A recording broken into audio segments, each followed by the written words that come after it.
എൻ്റെ 23 വർഷക്കാലത്തെ ജഡ്ജ് ജീവിതത്തിൽ, ജഡ്ജിൻ്റെ സർവീസിൽ ഞാൻ ആകെ ഒരു 2 കേസുകളെ ഞാൻ ഒഴിവാക്കിയിട്ടുള്ളൂ. അതായത് ഞാൻ എടുക്കാതിരുന്നിട്ടുള്ളൂ. എൻ്റെ മുമ്പിൽ നിന്ന് മാറ്റണമെന്ന് ആവശ്യപ്പെട്ട് മാറ്റിച്ചിട്ടുള്ളൂ. അതിൽ ഒരു കേസാണ് ഞാൻ ഇവിടെ CBI സ്പെഷ്യൽ ജഡ്ജായിട്ടിരിക്കുമ്പോൾ ചേകന്നൂർ മൗലവി വധം. അപ്പോൾ ആ കേസ് ഞാൻ ഇവിടെ വന്ന് കേസൊക്കെ വന്ന് നോക്കി എൻ്റെ മുമ്പേ വന്നു. ഞാൻ ഈ കേസ് ഫയലൊന്ന് നേരത്തെ എടുത്ത് വെച്ച് പഠിക്കത്തൊന്നുമില്ല. കൊലക്കേസിലെ അത് ശരിയല്ലാത്തത് കൊണ്ട് ഞാൻ അങ്ങനെ പഠിക്കാറില്ല, നോക്കത്തില്ല. അപ്പോൾ ആ കേസ് മുമ്പ് വന്നു, അതിനകത്ത് വിസ്താരം തുടങ്ങി. അപ്പോൾ അതിലെ 1-ാം സാക്ഷിയുടെ മൊഴി എന്ന് പറയുന്നതെല്ലാം അതിനകത്തെല്ലാം കാന്തപുരം അബൂബക്കർ മുസ്ലിയാർ എന്ന് പറഞ്ഞാണ് എല്ലാം ഈ മൊഴി അങ്ങോട്ട് പറയുന്നത്. അതിനകത്ത് അങ്ങനെ ചെയ്തു ഇങ്ങനെ ചെയ്തു എന്നും പറഞ്ഞാൽ പറയുന്നത്. അപ്പോൾ അതിനകത്ത് പറഞ്ഞ കാര്യങ്ങളെന്ന് പറയുന്നത് ഇത്രയേ ഉള്ളൂ. ഈ കാന്തപുരം അബൂബക്കർ മുസ്ലിയാർ പലയിടത്തും വിളിച്ചു പറഞ്ഞു, ഈ ചേകന്നൂർ മൗലവിയുമായിട്ട് അദ്ദേഹം നല്ല വിരോധത്തിലാണ്, തമ്മിലും രണ്ടുപേരും അങ്ങോട്ടും ഇങ്ങോട്ടും. അപ്പോൾ അതിൽ ഈ ചേകന്നൂർ മൗലവി ഒരുപാട് പ്രാവശ്യം ഈ കാന്തപുരം അബൂബക്കർ മുസ്ലിയാരെ ഈ ഒരു ഡിസ്കോഴ്സിന്, അതായത് ഈ പരസ്യ സംവാദത്തിന് വിളിച്ചിട്ടുണ്ട്. അത് പോയിട്ടില്ല. പക്ഷേ അദ്ദേഹം പ്രസംഗിച്ചെന്നാണ് പറയുന്നത്. കാന്തപുരം അബൂബക്കർ മുസ്ലിയാർ ഒരുപാട് വേദികളിൽ പ്രസംഗിച്ചെന്ന്. അതായത് ഇസ്ലാമിൻ്റെ ചേകന്നൂർ മൗലവി ഇസ്ലാമിൻ്റെ വിരോധിയാണെന്നും അയാളെ കൊല്ലുന്നവർ ഷഹീദാകും എന്ന് പറഞ്ഞാൽ രക്തസാക്ഷിയായിട്ട് മാറുമെന്നും, അവർക്ക് അങ്ങനെ രക്തസാക്ഷികൾക്ക് സ്വർഗം കിട്ടുമെന്നാണ് വെപ്പ് കേട്ടോ. അപ്പോൾ എന്ന് വിളിച്ചു പറയാറുണ്ടായിരുന്നു. ആ വിളിച്ചു പറഞ്ഞ അനുസരിച്ച് ഈ 2 പേര് വന്ന് ഇദ്ദേഹത്തിനെ, ഈ ചേകന്നൂർ മൗലവി ഒരു ദിവസം വൈകുന്നേരം വിളിച്ച് ഏതോ ഒരു പ്രഭാഷണത്തിന് കൊണ്ടുപോകാനാണെന്ന് പറഞ്ഞ് കൊണ്ടുപോയൊരു നമ്പർ ഇല്ലാത്ത രജിസ്റ്റർ ചെയ്തില്ലാത്ത ഒരു പുതിയ ജീപ്പിൽ കയറ്റി കൊണ്ടുപോയി. പിന്നെ ചേകന്നൂർ മൗലവിയെ കണ്ടിട്ടില്ല, അങ്ങനെ കൊലപ്പെടുത്തിയെന്നുള്ളതാണ് അലിഗേഷൻ. അപ്പോൾ പിന്നെ എന്തായാലും ചേകന്നൂരിനെ പിന്നെ കണ്ടിട്ടില്ല, ചേകന്നൂർ പിന്നെ ഇല്ല. അപ്പം അതങ്ങനെ ഒളിച്ചിരിക്കാൻ പറ്റിയ ഒരാളുമല്ല പുള്ളി. ഒന്നാമത് പുള്ളി എല്ലാവരും അറിയും. അത് കൂടാതെ അയാൾ ധൈര്യമായിട്ട് ഏത് കാര്യവും വിളിച്ചു പറയുന്നവനായതുകൊണ്ട് അയാൾ അങ്ങനെ ഒളിച്ചിരിക്കുന്ന ആളും അല്ല. അപ്പോൾ അയാളെ കൊലപ്പെടുത്തി എന്നുള്ളതാണ് അലിഗേഷൻ. അപ്പോൾ അതിനകത്ത് അന്വേഷണത്തിലെ എൻ്റെ ഓർമ്മയെന്നാണ് ഞാൻ പറയുന്നത്. ഇത്രയും, അതായത് 19 വർഷം മുമ്പ് എനിക്കറിയാവുന്ന ഫാക്ട്സാണ്. അതിനകത്ത് ഒരു ജീപ്പ്, അൺരജിസ്റ്റേർഡ് ജീപ്പ് പുതിയത് വാങ്ങിയത് ഈ അബൂബക്കർ മുസ്ലിയാരുടെ മകൻ്റെ ഫാദറിൻലാ ആണെന്ന്, അദ്ദേഹം ഇത് ഈ പ്രതിയായിരുന്നു ആ കേസിൽ ആണെന്നാണ് പറയുന്നത്. ആ ജീപ്പാണ് ഇതിന് ഉപയോഗിച്ചതെന്ന് പറയപ്പെടുന്നു. ഇതേ ഉള്ളൂ. അപ്പോൾ ഈ മൊഴി ഇങ്ങനെ പറഞ്ഞുകൊണ്ടിരിക്കുക, പറയുമ്പോഴെല്ലാം. അപ്പോൾ ഞാൻ ഈ തെക്കൻ കേരളത്തിൽ നിന്ന് വന്ന ആളാണ്, അതായത് കേരളത്തിൻ്റെ അങ്ങേയറ്റം തെക്കേ അറ്റത്തു നിന്നാണ്. അങ്ങോട്ടൊന്നും ഈ കാന്തപുരം അബൂബക്കർ മുസ്ലിയാരെ ആർക്കും അറിഞ്ഞൂടാ. എനിക്കറിഞ്ഞൂടാ, ഇങ്ങനെ ആരാന്നൊന്നും എനിക്കറിയത്തില്ല. ഞാൻ ഇങ്ങനെ കണ്ടിട്ടുമില്ല, ഒരു ബന്ധവുമില്ല, അവിടെ അങ്ങനെ വന്നിട്ടുമില്ല. അപ്പോൾ അല്ലെങ്കിൽ തന്നെ എനിക്ക് ഇങ്ങനെയുള്ള ആളുകളുമായിട്ട് അടുപ്പം വളരെ കുറവായിരുന്നു. അതുകൊണ്ടായിരിക്കാം, എനിക്കറിയത്തില്ലായിരുന്നു. അപ്പോൾ ഞാൻ എന്നൊരു ഈ മൊഴി പറഞ്ഞപ്പോൾ ഞാൻ പറഞ്ഞു, നിങ്ങൾ എന്ത് കുഴപ്പമാണ് കാണിക്കുന്നത്?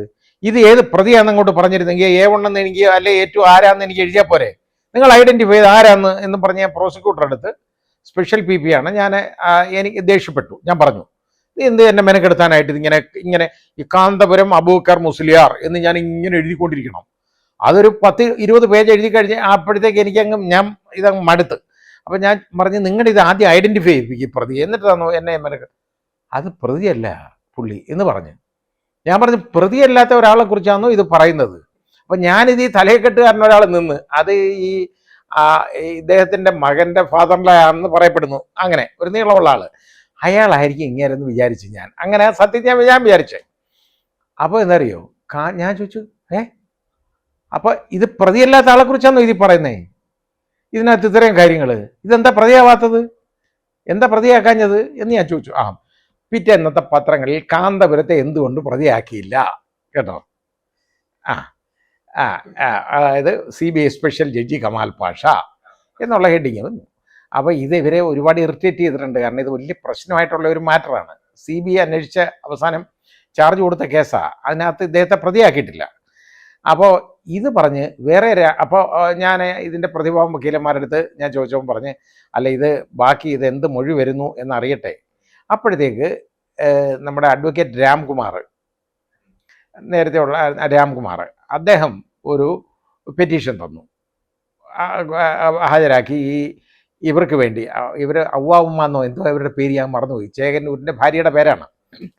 അവർക്ക് വേണ്ടി ഒരു പെറ്റീഷൻ തന്നു. കാരണം ഇത് ഈ കാന്തപുരം അബൂബക്കർ മുസ്ലിയാരെ ഈ കേസിൽ പ്രതിയേർക്കണം. ഇതിന്ന് മനഃപൂർവ്വം ഒഴിവാക്കിയതാണ്. 319 CRPC 319 അനുസരിച്ച് തന്നേക്കുന്ന ഒരു ആപ്ലിക്കേഷനാണ്. അപ്പോൾ എനിക്ക് ഇത് ഞാൻ നോക്കിയപ്പോൾ എന്താ, ഈ ആപ്ലിക്കേഷൻ മെയിൻറ്റൈനബിളാണ്. കാരണം ഇത് അങ്ങനെക്കുറിച്ച് ഇങ്ങനെ അലിഗേഷൻ ഇത് പറഞ്ഞുകൊണ്ടിരിക്കുകയാണ്. അപ്പോൾ ഇത് കഴിഞ്ഞ് വേറെ രണ്ട് സാക്ഷികളെയും കൂടെ വിസ്തരിച്ചു. അപ്പോൾ ഇവർ പറഞ്ഞ് അത് ഇതെന്ത് വരെ പോകുന്നറിയട്ടെ, എന്നിട്ട് ക്രോസ് വിസ്തരിക്കാമെന്ന് പറഞ്ഞു. ആയിക്കോട്ടെ, അങ്ങനെ ചെയ്യാം. ആ 2 സാക്ഷികളെയും വിസ്തരിച്ചു, അവരെയും ക്രോസ് വിസ്തരിച്ചിട്ടില്ല.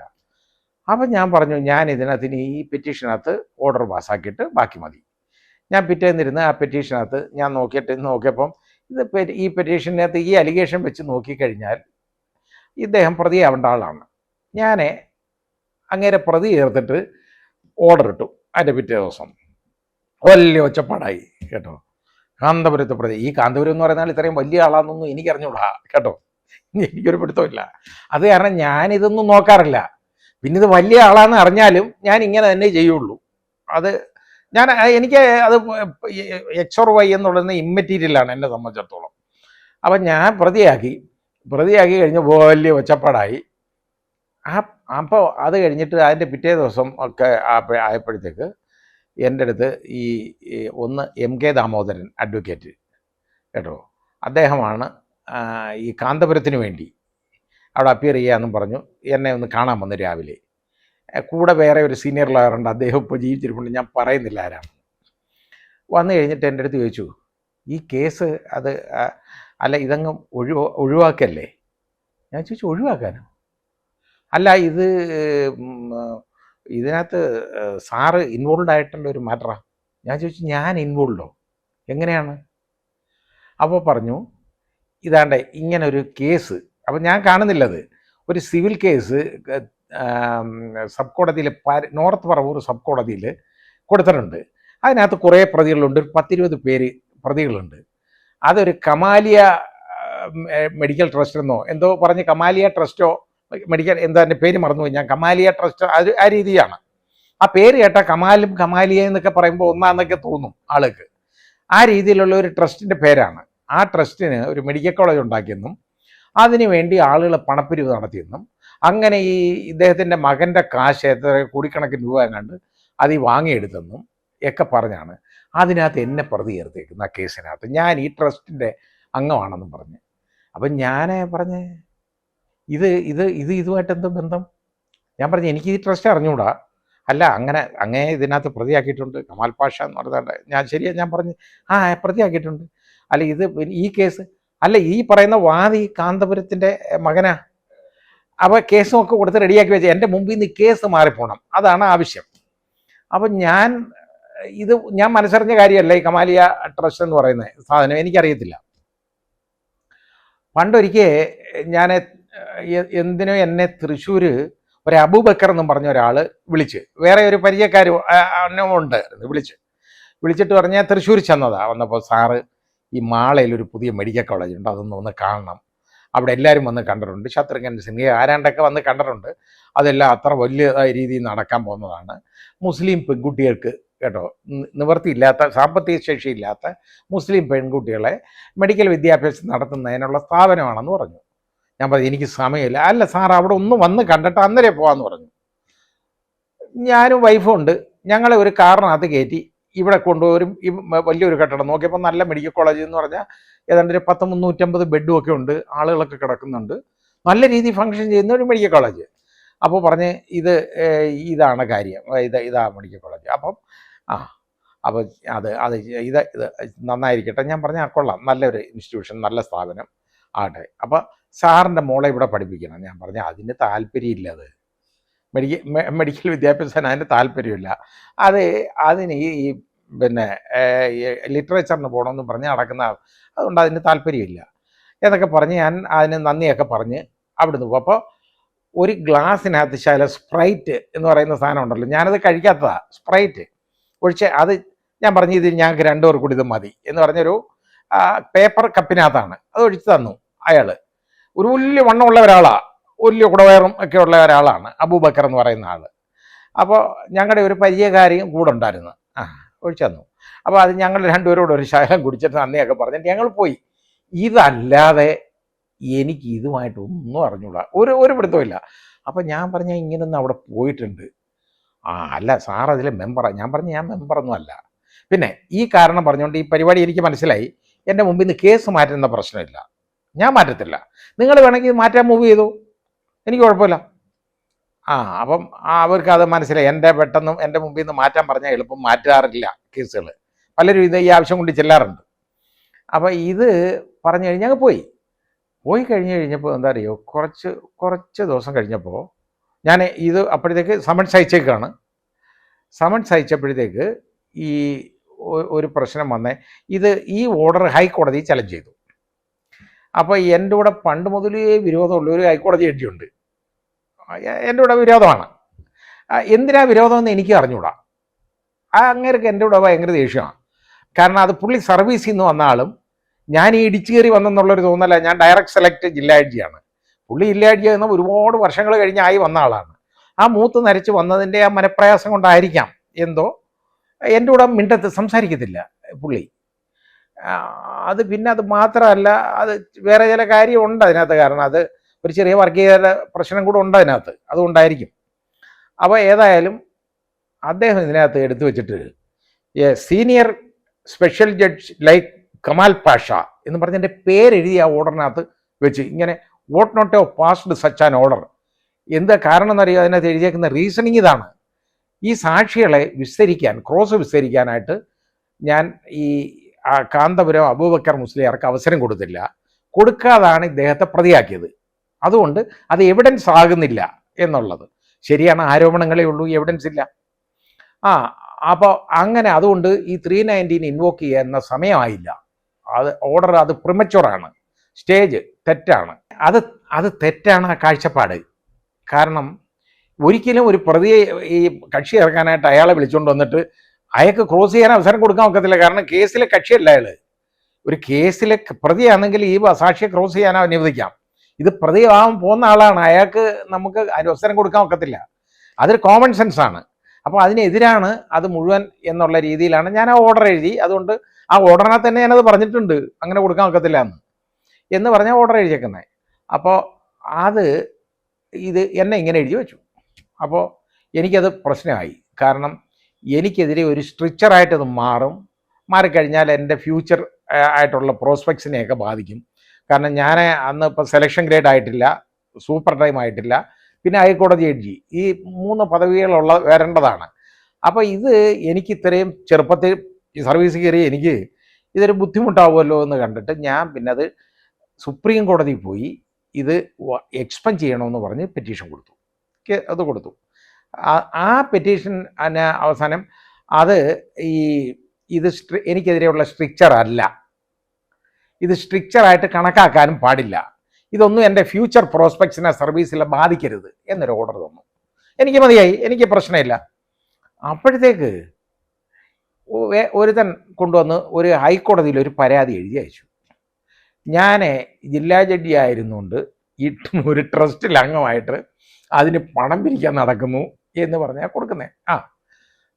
അപ്പോൾ ആദ്യം ഒരു സിവിൽ കേസായി, പിന്നെ അടുത്തത് അത് ഇദ്ദേഹത്തിൻ്റെ ആരുമല്ല, വേറൊരാളാണ്. അതെന്ന് പറഞ്ഞു കഴിഞ്ഞാൽ ഞാൻ കോഴിക്കോട് ഇരുന്ന്, അതായത് ഇത് വലിയ ബന്ധപ്പാടാണ് ഈ ജോലി. ഇതിന് ഇവിടെ വരുന്നതിന് തൊട്ട് മുമ്പ് ഞാൻ കോഴിക്കോടായിരുന്നേ. അവിടെ ഞാൻ ഇരുന്നുകൊണ്ട് കോഴിക്കോട് ഞാൻ ഇരുന്നിട്ട് ഒരു 2-3 CMA വന്ന് എൻ്റെ മുമ്പിൽ വാദം പറയാനായിട്ട്. മുസ്ലിം സംഘടനകളുടെ ഏതിൻ്റെ ആണെന്ന് എനിക്ക് ഓർമ്മയില്ല കേട്ടോ. ഞാനത് വാദം കേട്ട് അത് വളരെ നല്ല ഒരു ഡീറ്റെയിൽഡായിട്ട് ഓർഡർ ജഡ്ജ്മെൻറ്റും പറഞ്ഞ് വിട്ടതാണ്. അതിൽ തോറ്റുപോയ ഒരാളാണ് ഈ പരാതി കൊടുത്തേക്കുന്നത്, ഈ ഇടപാട്. അന്നേരം എനിക്ക് ഇത് ഏതാണ്ടെല്ലാം കൂടെ ഒരുമാതിരി ചേർന്ന് വരുന്നുണ്ട് കാര്യങ്ങൾ. അപ്പോൾ എനിക്കിത് ശല്യമാണല്ലോ എന്ന് എനിക്ക് തോന്നി. ഹൈക്കോടതി എന്ന് പറഞ്ഞാൽ എനിക്ക് എൻ്റെ അടുത്ത് എക്സ്പ്ലനേഷൻ ചോദിച്ചു ആ മെമ്മോയ്ക്ക്. ഞാനിത് എഴുതി കൊടുത്തു. ഇതൊന്നും എനിക്ക് അറിഞ്ഞൂടാ, ഈ ട്രസ്റ്റിനെ എനിക്കറിയാൻ വയ്യ, ഇതാണ് സംഭവം, ഒന്നുമില്ല, ഞാൻ ഇതുമായിട്ടൊരു ബന്ധം എനിക്കില്ല എന്നൊക്കെ പറഞ്ഞ് എഴുതി കൊടുത്തു. അപ്പം അത് മാത്രമല്ല, ഇത് വളരെ ഡീറ്റെയിൽഡ് ആയിട്ടുള്ള ഒരു എക്സ്പ്ലനേഷൻ എഴുതി കൊടുത്തത്. അപ്പോൾ ഇത് കൊടുത്തപ്പം അങ്ങനെയൊക്കെ തന്നെ എനിക്ക് മെമ്മോ ഓഫ് ചാർജസ് തന്നിട്ട് എടുക്കാനായിട്ട് അന്നത്തെ ഇരുന്ന ചീഫ് ജസ്റ്റിസ്, അദ്ദേഹം മലയാളിയൊന്നുമല്ല,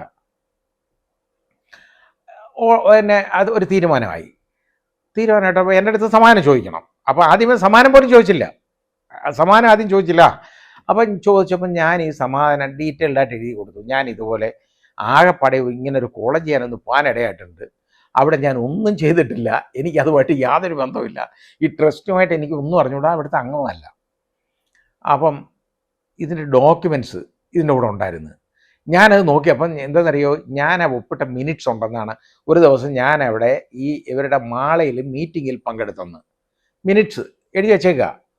അപ്പം ഞാൻ നോക്കിയപ്പോൾ എന്താണെന്നറിയോ, അന്നേരം എനിക്ക് ഈ ഡേറ്റ് ഞാൻ നോക്കി, ഈ ഡേറ്റ് ഇതെങ്ങനെ, ഞാൻ ഒരിക്കലും പോയ കാര്യമല്ല, പിന്നെ ഇതെന്താണ് നോക്കിയപ്പോൾ എന്താ അതിനകത്ത് ഇട്ടേക്കുന്ന ഒപ്പെന്ന് പറയുന്നത് വളരെ വികൃതമായ ഒരു ഒപ്പ്, എൻ്റെ ഒപ്പുമായിട്ടൊരു ബന്ധമുള്ളതല്ല, അക്ഷരാഭ്യാസം ഇല്ലാത്ത ആളുകൾ ഇടുന്ന മാതിരി ഒരു ഒപ്പാണ് കേട്ടോ. BKP എന്നും കണ്ട് എഴുതിയിട്ട് ഇങ്ങനെ വട്ടം വരച്ചേക്കാണ്. ഇതാണ് എൻ്റെ ഒപ്പ്, വരച്ചൊരു വരയും കൂടെ. ഇങ്ങനൊരു ഒപ്പ് എനിക്കറിഞ്ഞൂടാ. അതുകൊണ്ട് ഞാൻ പറഞ്ഞു ഇതെൻ്റെ ഒപ്പല്ല, ഞാൻ ഇട്ടിട്ടില്ല കേട്ടോ, ഇതെൻ്റെ അല്ല, ഇതൊന്നുമല്ല. പിന്നെ ഞാൻ നോക്കി ആ ഡേറ്റ് നോക്കി കണ്ടുപിടിച്ചപ്പോഴാണ് ഞാൻ രക്ഷപ്പെട്ടത്. ആ ഡേറ്റിന് ഭാഗ്യം പോലെ അത് ദൈവം എന്നെ കാത്തതാണ്. ആ ഡേറ്റിൽ ഞാൻ നാഷണൽ ജുഡീഷ്യൽ അക്കാഡമി ഭോപ്പാലിൽ പോയേക്കാണ് കേട്ടോ. അവിടെ ഒരു കോഴ്സിന് പോയതാണ്. അപ്പോൾ എന്നോടൊപ്പം അന്ന് വന്നത് ജസ്റ്റിസ് KS രാധാകൃഷ്ണൻ, നമ്മുടെ സുപ്രീം കോടതി ജഡ്ജിയായിട്ടൊക്കെ ഇരുന്ന് റിട്ടയർ ചെയ്ത അദ്ദേഹമാണ്. അദ്ദേഹം കൂടെ ഉണ്ട് അവിടെ. അപ്പം സാക്ഷി, അദ്ദേഹം ഇവിടെ അഡ്മിനിസ്ട്രേറ്റീവ് കമ്മിറ്റിയിലുള്ള ആളാണ്, എനിക്കിതിലും വലിയ സാക്ഷി വേണ്ടല്ലോ. ഞാൻ പറഞ്ഞു ഞാൻ ഫ്ലൈറ്റ് ഹൈക്കോടതിയിൽ ടിക്കറ്റ് എടുത്തെന്ന്, ഞാൻ ഫ്ലൈറ്റിലാണ് പോയത്, തിരിച്ച് ഞാൻ ഫ്ലൈറ്റിലാണ് വന്നത്. ഈ പറയുന്ന ദിവസത്തിൻ്റെ പിറ്റേന്നാണ് ഞാൻ ഇവിടെ ലാൻഡ് ചെയ്യുന്നത്. അപ്പോൾ എനിക്ക് അവിടുന്ന് വന്ന് മാളെ വന്ന് മീറ്റിങ്ങും കഴിഞ്ഞിട്ട് പോകാനുള്ള മാർഗ്ഗമില്ല. അതോടുകൂടി ഇത് കള്ളത്തരമാണെന്ന് മനസ്സിലാക്കി ഇതങ്ങ് ഡ്രോപ്പ് ചെയ്തു, ഇവർ എടുത്ത് കളഞ്ഞു. എന്നിട്ട് ഈ ഈ അബൂബക്കർ എന്ന് പറയുന്ന ഒരാളുണ്ട്, ഞാൻ പറഞ്ഞില്ലേ ഈ ട്രസ്റ്റിൻ്റെ ആള്, ഇരക്കൂടെ വേറൊക്കെ ഉണ്ടെന്ന് പറഞ്ഞ്, ഇയാള് ഇത് എന്നെ ഇതിനകത്ത് എനിക്കെതിരെ ഈ കള്ളത്തെളിവുണ്ടാക്കി ഈ കള്ളമായിട്ട് രേഖ ചമച്ചെന്ന് പറഞ്ഞ് ഫോർജറിക്കൊക്കെ ഇയാളുടെ പേര് കേസെടുത്തു. അയാൾ ഒളിവിൽ പോയി. അത് പിന്നെ പത്രത്തിലൊക്കെ വന്നു. അപ്പോഴത്തേക്ക് ആണ് ആളുകൾ മനസ്സിലാക്കുന്നത് എന്നെ ഇങ്ങനെ ഇട്ട് ഉപദ്രവിക്കാൻ ഓടിക്കുകയാണ്. ഇത് കഴിഞ്ഞ് കുറേ നാൾ കഴിഞ്ഞിട്ട് അയാളെ അറസ്റ്റ് ചെയ്ത അയാൾ കുറേ നാൾ ജയിലിൽ കിടന്നു കേട്ടോ. പിന്നെ അപ്പോൾ അയാൾ ജീവിച്ചിരിപ്പുണ്ടോ ഇല്ലയോ എന്ന് എനിക്ക് അറിഞ്ഞുകൂടാ. അയാൾ ഒരു 3-4 വർഷം മുമ്പ് എന്നെ അവിടുന്ന് ഒരു മജിസ്ട്രേറ്റിൻ്റെ ലെറ്റർ എനിക്കുണ്ടായിരുന്നു, എനിക്ക് അവിടെ കോടതിയിൽ അപ്പിയർ ചെയ്യണം, സാക്ഷി പറയാനെന്ന് ഈ കേസിനകത്ത്. അതായത് ആ സാക്ഷി പറയണമെന്നുള്ളതിന് അപ്പിയർ ചെയ്യാനായിട്ട് വന്നിരുന്നു. പിന്നെ എനിക്ക് ഇങ്ങോട്ട് വന്നു, വേണ്ട അത് മാറ്റി, അതുകൊണ്ട് വരണ്ട എന്ന് എഴുതി. പിന്നെ ഇന്ന് വരെ എന്നെ വിളിച്ചിട്ടുമില്ല. എനിക്ക് തോന്നുന്നത് ചിലപ്പോൾ അയാൾ ജീവിച്ചിരിപ്പില്ലായിരിക്കും, അതുകൊണ്ടായിരിക്കാം. ഏതായാലും ഇപ്പോൾ ആ കേസുണ്ടോയെന്നില്ല എനിക്ക് അറിഞ്ഞുകൂടാ. ഇതാണ് ഈ കേസ് കേട്ടോ. ഇങ്ങനൊരു സംഭവം ഉണ്ടായിട്ടുണ്ട്. അപ്പോൾ ഒരു ജഡ്ജിയുടെ ജീവിതത്തിൽ ഉണ്ടാകുന്ന ബുദ്ധിമുട്ടെന്ന് പറയുന്നത് മനസ്സിലായിക്കൊണ്ട്, വലിയ പണമുള്ളവനും സ്വാധീന ശക്തി ഉള്ളവനുമായിട്ടുള്ള ഒരുത്തം വിചാരിച്ചാൽ എത്ര ബോൾഡായിട്ടുള്ള ഒരു ജഡ്ജിയുടെ മുമ്പിൽ നിന്നും കേസ് മാറ്റിക്കാം. അപ്പോൾ എനിക്ക് നാട് നീളെ കേസ് പറയാൻ എനിക്ക് സമയമുണ്ടോ? അപ്പോൾ ഇത് എക്സ്പെൻഡ് ചെയ്യാനായിട്ട് ഡൽഹി കൊടുക്കാൻ വേണ്ടി ഞാൻ ഫ്ലൈറ്റിൽ 2 തവണ ഡൽഹി പോയിട്ട് വരേണ്ടതായിട്ട് വന്നു. ഇനി അതിൻ്റെ ഫ്ലൈറ്റ് ചാർജും അതിൻ്റെ ചിലവുകളും എല്ലാം കൂടെ എൻ്റെ പൈസ ഇല്ലെന്ന്, ഞാൻ എൻ്റെ PF ലോൺ എടുത്താൽ ഞാൻ പോയേക്കുന്നത്. എനിക്കത് ആരെങ്കിലും തരുമോ? എനിക്ക് ഈ കാന്തപുരം കാശ് തരുമോ? ഇല്ലല്ലോ, ഇല്ല. അപ്പോൾ ഇത് അത്രയും ബുദ്ധിമുട്ട് എനിക്കുണ്ടായിട്ടുണ്ട്.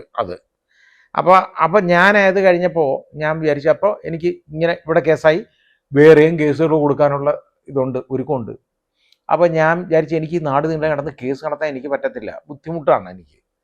അപ്പോൾ ഞാൻ ആലോചിച്ചപ്പോൾ എനിക്ക് വളരെ സീനിയറായിട്ടുള്ള ഒരു ജഡ്ജി, എന്നെ വളരെ ഇഷ്ടമുള്ള അദ്ദേഹം എൻ്റെ അടുത്ത് സീനിയറാണ്. അദ്ദേഹം എൻ്റെ അടുത്ത് പറഞ്ഞു, അത് കമാൽ പാഷ എന്തിനാണ് ഇതും കൊണ്ട് നടക്കുന്നത്, ഇത് ആവശ്യമില്ലാത്ത. ഞാനാണെങ്കിൽ എൻ്റെ സമുദായത്തിൽ നിന്ന് ഇങ്ങനൊരു കാര്യം വന്നാൽ ഞാനൊരു കാരണവശാലും അതെടുക്കുകയില്ല. അപ്പോൾ ഇത് നമ്മൾ ഇത് അങ്ങ് അവോയ്ഡ് ചെയ്ത് കളയുന്നതല്ലേ നല്ലതെന്ന് എൻ്റെ അടുത്ത് ചോദിച്ചു. ഞാൻ അന്നേരം ഒന്നും പറഞ്ഞില്ലെങ്കിലും ഞാൻ ഇവിടെ വന്നിരുന്ന് ആലോചിച്ചപ്പോൾ ഞാൻ വിചാരിച്ചു, ഇത് എത്ര നാൾ ഇതിനിടെ ഒഴുക്കിനെതിരെ ഇങ്ങനെ നീന്താൻ പറ്റും? ഇതിനെ ഹെൽപ്പ് ചെയ്യാൻ ആരുമില്ല. ഇത് ഈ വലിയ പിടിപാടും ഒക്കെ ഉള്ള ആളാണ്. വേറെ മാർഗമൊന്നുമില്ല എനിക്ക്. അപ്പം ഞാൻ അവസാനം ഹൈക്കോടതി രണ്ടും കൽപ്പിച്ചു. കുറേ നാൾ ഞാൻ പിടിച്ചു നിന്നു. ഏതാണ്ട് ഒരു 3-4 മാസത്തോളം ഞാൻ പിടിച്ചു നിന്നിട്ട് ഞാൻ പിന്നെ ഹൈക്കോടതിയിൽ എഴുതി ഈ കേസിൻ്റെ മുമ്പിൽ നിന്ന് ഒന്ന് മാറ്റണം. എനിക്ക് ഈ കേസ് എൻ്റെ മുമ്പിൽ പ്രൊസീഡ് ചെയ്യുന്നതിന് എനിക്ക് ബുദ്ധിമുട്ടുണ്ട്. പേഴ്സണൽ ഇൻവോൾവ്മെൻറ്റ് വരുത്തക്കൊണ്ട് എനിക്കെതിരെ അലിഗേഷനൊക്കെ പറഞ്ഞതാണ്. അതുകൊണ്ട് ഇത് എൻ്റെ മുമ്പിലായാൽ എനിക്കത് ബുദ്ധിമുട്ടാണ് എന്ന് പറഞ്ഞു. ഹൈക്കോടതി അങ്ങനെ അത് മാറ്റി, അടുത്ത കോടതിയിലേക്ക് മാറ്റി. ഇതാണ് ആ കേസിനെ കുറിച്ചുള്ള സംഭവം. ഇതല്ലാതെ ഈ കാന്തപുരം ഇത് വല്ലതും ചെയ്തിട്ടുണ്ടെന്നോ ഇതുമായിട്ട് ബന്ധമുണ്ടെന്നോ ഉള്ളതൊന്നും എനിക്കറിഞ്ഞൂടാ. ഈ ആരോപണങ്ങൾ ഇങ്ങനെ പറഞ്ഞത് സത്യമാണ്. അത് മൊഴി എഴുതി വെച്ചിട്ടുണ്ട്, അതിവിടെ ഉണ്ട്, അവൈലബിൾ ആണ്. ഡോക്യുമെൻ്ററി എവിഡൻസ് ആണ്. അപ്പോൾ ഇത് ഞാൻ ഏതാണ്ട് വലിയ കുഴപ്പം കാണിച്ചു എന്ന്. ഇതിപ്പോൾ ഈ ഇവിടുത്തെ ഹൈക്കോടതി ജഡ്ജി എഴുതിയ ഓർഡറല്ലേ, അത് കഴിഞ്ഞതിന് ശേഷം കുറേ വർഷങ്ങൾ കഴിഞ്ഞ് ഏതാണ്ടൊരു 4-5 വർഷം കഴിഞ്ഞ് സുപ്രീം കോടതിയുടെ ഒരു വലിയ ബെഞ്ച്, കോൺസ്റ്റിറ്റ്യൂഷൻ ബെഞ്ചാണെന്നാണ് എൻ്റെ ഓർമ്മ, ആ ജഡ്ജ്മെൻറ്റ് മറന്നുപോയി, ഇതേപോലെ ഐഡൻറ്റിക്കലായിട്ടുള്ള ഒരു മാറ്റർ, അതായത് ഒരു പ്രതിയെ ചേർക്കാൻ നേരത്ത് അയാൾ തർക്കിച്ചത് അയാൾക്ക് ക്രോസ് ചെയ്യാനുള്ള അവസരം കൊടുത്തില്ല, അത് കാരണം അയാൾ തെളിവൊന്നുമില്ല, അത് അയാളെ കക്ഷി ചേർത്തു പ്രതിയാക്കി എന്നായിരുന്നു. അതിനകത്ത് സുപ്രീം കോടതി പറഞ്ഞു അത് ശരിയായ ഉത്തരവാണ്. പ്രതിയെ ചേർക്കുന്ന ഒരാൾക്ക് വിചാരണയുടെ സമയത്ത് മാത്രമേ വിസ്തരിക്കാനുള്ള അവകാശമുള്ളൂ. അതിനുമുമ്പ് ആരോപണങ്ങൾ മാത്രം ശരിയായിട്ടുണ്ടെങ്കിൽ അയാളെ പ്രതിയാക്കാം എന്ന് പറഞ്ഞ് ഈ ഹൈക്കോടതിയുടെ ഉത്തരവ് തെറ്റാണ് എന്നുള്ളത് അതിൽ സ്ഥാപിക്കപ്പെട്ടു. പക്ഷേ അപ്പോഴത്തേക്ക് ഈ കേസൊക്കെ വിട്ടുപോയി, ഇതെല്ലാം അങ്ങ് പോയതല്ലേ, അതുകൊണ്ട് രക്ഷപ്പെട്ടു. ഈ ആ പ്രതികൾ അതിലെ ഉള്ള ആളുകൾ വേറെ ആരാണ്ടൊക്കെ ശിക്ഷിച്ചെന്നാണ് എനിക്ക് തോന്നുന്നത്. അപ്പോൾ ഇത് യഥാർത്ഥത്തിൽ എനിക്കൊന്ന് ചേകന്നൂർ മൗലവിയുടെ ഭാര്യ, അവരുടെ ആ കോടതിയിൽ അവരുടെ മൊഴി ഒക്കെ എനിക്കിപ്പോഴും നല്ല ഓർമ്മയുണ്ട് കേട്ടോ. വളരെ പ്രായമുള്ള ഒരു സ്ത്രീയായിരുന്നു. അവർ ഇപ്പോൾ ജീവിച്ചിരിപ്പുണ്ടെന്ന് എനിക്കറിയില്ല. അവർ കാണാൻ സാധ്യതയില്ല, കാരണം അന്ന് തന്നെ നല്ല പ്രായമുണ്ട് അവർക്ക്. അപ്പോൾ അവർ അതിൽ ഒരു പ്രതിയെ ഈ ചേകന്നൂർ മൗലവി വിളിച്ചുകൊണ്ട് പോകാൻ 2 പേരാണ് വന്നത് എന്നവർ പറഞ്ഞു. വൈകുന്നേരമാണ്. അവർ പറഞ്ഞു ഒന്ന് ഇയാൾ തന്നെ, അവർക്ക് നല്ല ഉറപ്പാണ്, അത് കറക്റ്റായിട്ട് ചൂണ്ടി അവർ പറയുന്നതാണ്. പക്ഷേ അടുത്തത് വേറൊരു പ്രതി കൂടെ വന്നത്, ആ പ്രതിയെ തന്നെ ഇവർ പറഞ്ഞു ഇതാണ്ട് മറ്റേതില്ല, ഇയാളെപ്പോലെ തന്നെ ഇരിക്കുക, ഇയാൾ തന്നെ ആന്നു. അപ്പം സൂക്ഷിച്ച് നോക്ക്. ഞാൻ പറഞ്ഞു നന്നായിട്ട് നോക്ക്, നിങ്ങൾ അടുത്ത് പോയി നോക്കിക്കോളാൻ പറഞ്ഞു. അടുത്ത് പോയി അവർ നോക്കിയിട്ട് പറഞ്ഞ് സാറേ ഇയാളെപ്പോലെ ഇരിക്കുക, ഇയാളാണെന്നൊന്ന് എനിക്ക് ഉറപ്പ് പറയാൻ അറിഞ്ഞൂടാ. അവർക്ക് കള്ളം പറയാൻ വന്നാൽ അവർക്കത് പറയാം. ആ രീതിയിലാണ് അവരുടെ മൊഴി വന്നത്. എനിക്ക് വളരെ വിശ്വാസ്യത തോന്നിയതുകൊണ്ടാണ് ഈ ആരോപണങ്ങൾ വന്നേക്കുന്നത്. ആ ആരോപണങ്ങൾ വെച്ച് ഒരാളെ പ്രതിയാക്കാം, അത് എത്ര വലിയ ആളായാലും അങ്ങനെ പറഞ്ഞാൽ, സാക്ഷികൾ പറഞ്ഞു കഴിഞ്ഞാൽ പ്രതിയാവണം, അത് എത്രയേ ഉള്ളൂ കാര്യം.